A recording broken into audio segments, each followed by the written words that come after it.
Welcome to Isaac creations. இன்றைக்கி மீன் மொய்லி செய்ய போகிறோம். இதுக்கு தேவையான பொருள் பார்க்குறோம். இது பார்த்திங்கன்னா நெத்திலி மீன் 1/2 கிலோ, கொஞ்சம் இஞ்சி, கொஞ்சம் பூண்டு, ஒரே ஒரு பல்லாரி வெங்காயம், ஒரே ஒரு தக்காளி, ஒரே ஒரு பச்சை மிளகாய். இதுக்கு தேவையான பொருள் இவ்வளோ மட்டும்தான்.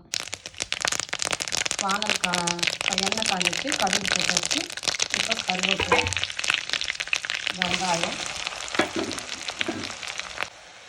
நல்லா வதங்கின பிறகு இஞ்சி பூண்டு, அது தண்ணி ஊற்றாதுங்க, வெறுமனே அப்படியே அம்மியில் நம்ம தட்டினா எப்படி தட்டுவோமோ அது போல் தட்டி போடுங்க. ஏன்னா அது தண்ணி ஊற்றினீங்கன்னா நல்லா இருக்காது. இப்போயும் பச்சை மிளகாய் ஒன்றும் தக்காளி இது எல்லாத்தையும் போட்டு நல்லா தக்காளி கரையிற வரைக்கும் வதக்கலாம். பாருங்கள், நல்லா தக்காளி கரைஞ்சிடுச்சு. இப்போ நம்ம கொஞ்சம் நமக்கு தேவையான மிளகாத்தூள், மஞ்சள் தூள், உங்களுக்கு எப்படி காரமோ, நான் கொஞ்சம் காரமாக போட்டிருக்கேன், உங்களுக்கு எப்படி காரமோ அந்த அளவுக்கு கொஞ்சம் காரம் எடுத்துக்கோங்க. இது ஒரு கிரேவின்றதுனால நம்ம நிறைய தண்ணி ஊற்ற மாட்டோம். புளியோண்டு ரொம்ப இந்த வெங்காயம் தக்காளி முழுகிற அளவு மட்டும் தண்ணி ஊற்றுங்க. அப்புறம் மீன் போட்டோன்னா அதில் தண்ணி வந்துடும். ஏன்னா நம்ம இது குழம்பு கிடையாது, இது கிரேவி தான்.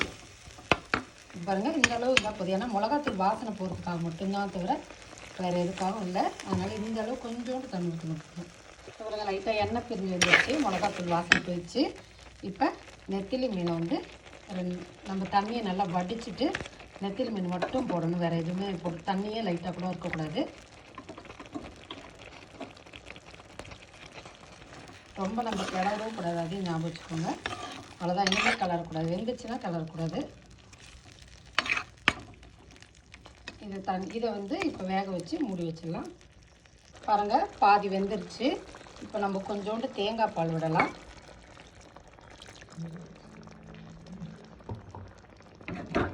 இது நல்லா வேகட்டும், கொதிக்கட்டும். தேங்காய் பால் ஊற்றின பிறகு இப்படி தான் இருக்கணும். எப்பயுமே நம்ம குளுக்கும்போது 2 பக்கம் கைப்பிடியை வச்சு தான் நம்ம குளுக்கணுமே தவிர கரண்டி போட்டு கலக்கிடக்கூடாது.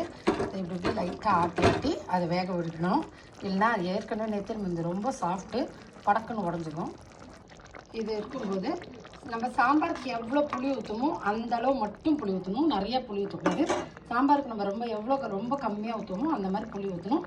இது நான் இனிமேல் ரொம்ப கையை வைக்கவே கூடாது, கலருங்க. இப்போ இது வேலை முடிஞ்சிச்சு. நம்ம மூடிட்டு ஒரு 10 நிமிஷம் மூடி வச்சுலாம். மேலே பாருங்கள், எண்ணெய் மருந்து வந்துச்சு.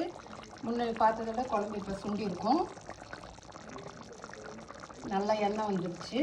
இதுதான் சரியான முறை. எல்லோரும் சொல்கிற மாதிரி மீனை ஒரு கொதி போட்டு நிறுத்துறது இல்லை, பெருசாக இஷ்டம் கிடையாது.